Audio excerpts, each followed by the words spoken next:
Well, this is a great surprise for me, and I hope it's a surprise for you on our all-day Christmas party here on Newstalk ZB.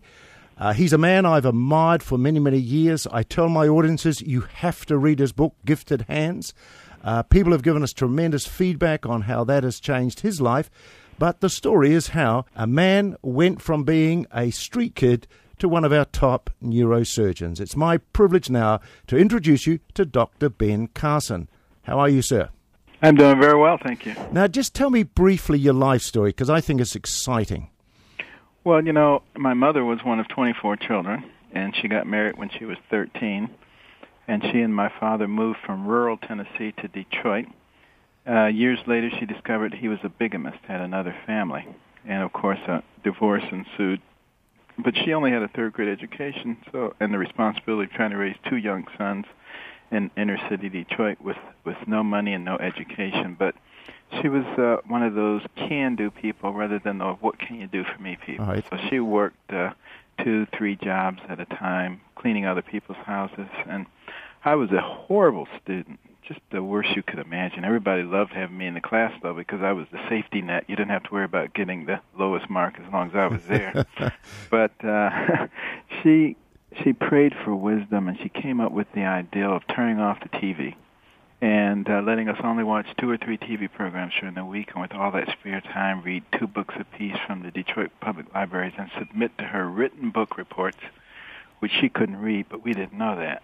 She would put little highlights and check marks and stuff on it. But, I hated that. But after a few weeks, I actually began to enjoy reading because we were very, very poor, but between the covers of those books, I could go anywhere, I could be anybody, I could do anything.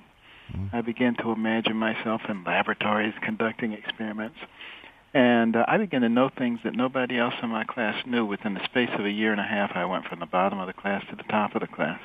That's the brilliant. Same students who used to call me dummy were coming to me saying, Benny, how do you work this problem? And I would say, sit at my feet, youngster, while I instruct you. But, I was maybe a little obnoxious, but, it was it really changed my life dramatically from that point forward. And of course, you do have little setbacks, as a teenager, get caught up in the peer pressure. But, I only wasted 1 year before I got back on the right track and begin to realize that the person who had the most to do with what happened to you is you. Yeah. And, I was able to fulfill my dream of becoming a physician at Johns Hopkins, which is the #1 hospital in the United States. I used to love anything that had to do with medicine. So even as a little kid, I would hear about things going on at Johns Hopkins, and it all worked out. I was able to train in neurosurgery there, and by the time I was 33, I was the director of Pediatric Neurosurgery at Hopkins. And then, of course, started having lots of cases that garnered a lot of attention because of their complexity, and the rest is history.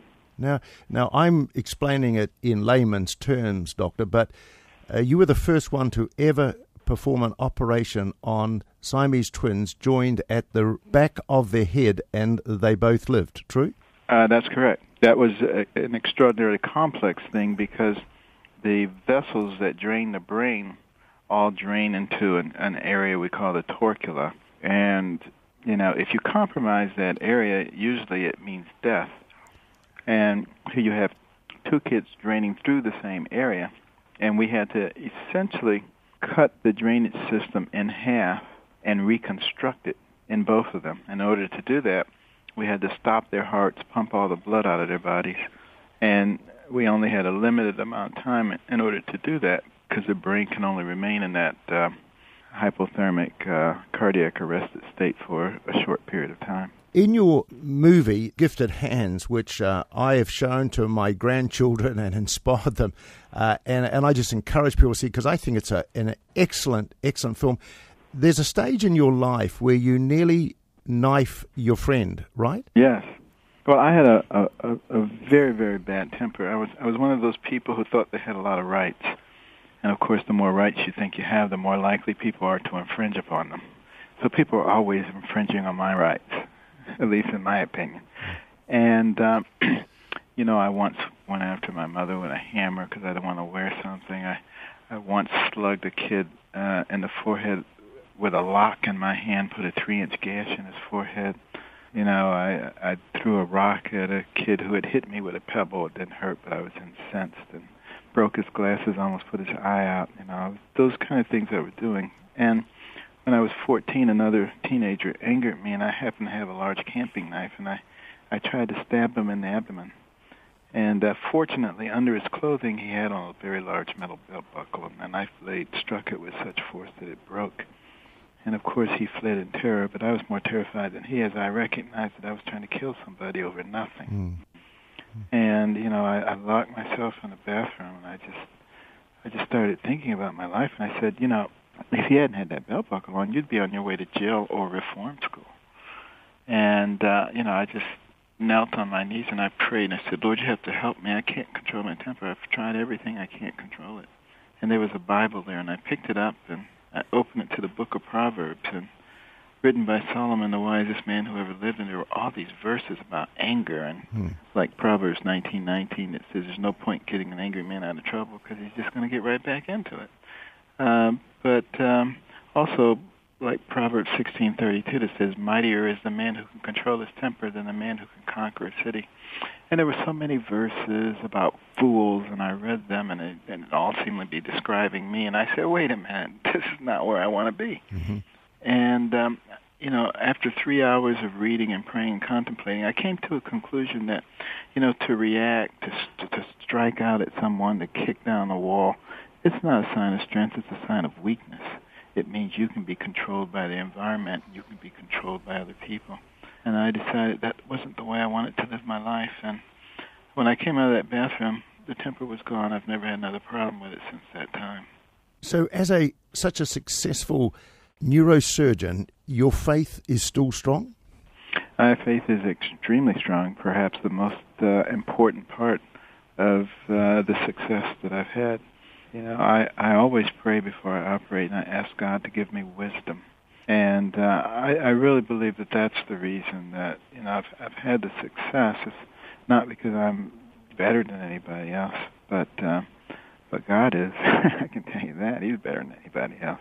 Do you ever get into a circumstance where you pray a simple prayer, Dear God, it's me, I'm in the Winnie the Pooh, not much Winnie? Do you ever get stuck like that? I get stuck in all kind of areas. I'm in constant communication. He probably gets tired of hearing about me. He said, "Oh no, not Carson again." Listen, can I also say thank you? Derek Drinkwater has told me you have been a great support for Books and Homes in New Zealand, and our ambassador Mike Moore has had a special time with you. And look, can we just say thanks for that? I was with him last night at the New Zealand Embassy. Isn't that great? Yeah, I love Kiwis, but particularly, you know, the reading in homes, books in homes. What a terrific program, and you know, as we try to do that in this country, because you know we have a 30% of all people who enter high school in this country do not finish; they drop out. And in some of our inner cities, we're looking at 50, 60, 70% dropout rates. And 70 to 80% of high school dropouts are functionally illiterate. So, you know, by emphasizing reading early on, you know, we can eliminate that problem. I think have a tremendous positive effect down the road. Oh, look, I agree wholeheartedly. And your book was an encouragement to us because our son was moved from one area to another, and he was examined by his school, and they put him in the lowest class, and he was upset. But we just encouraged him from your book to read, and he is now a Jolly Rhodes Scholar. And we always say, good on Ben, you know, good on Dr. Ben. Now, listen, I'm sure my grandsons want to ask you this question. Can you compare the brain to a computer? Oh, easily. The brain is much more complex, though. Remember, the brain invented the computer. Your brain has billions and billions of neurons, hundreds of billions, even trillions of interconnections, can process more than 2 million bits of information per second. Remembers everything you've ever seen, everything you've ever heard. There's no computer that can possibly ever be as complex and sophisticated as a human brain. So even old guys like me, if we just wait, our brain will bring it back, will it? Oh, it's there. Is that right? You have to learn how to retrieve it. If I were to take a depth electrode and put it into the hippocampus of an 85-year-old man and stimulate the appropriate area, he would be able to quote back for me verbatim a newspaper article or a book he had read 60 years ago. Oh. It's all there. So the Bible's right. We are fearfully and wonderfully made. Absolutely. But the other interesting thing about that, it lets you know that you need to be careful about what you put in that brain because it never goes away. Yeah, isn't that powerful? Look, Dr. Ben, thank you for your time. I know how busy you are, but we're very honoured. And can we wish you and your loved ones a wonderful Christmas, and thank you for your help to New Zealand with books and homes.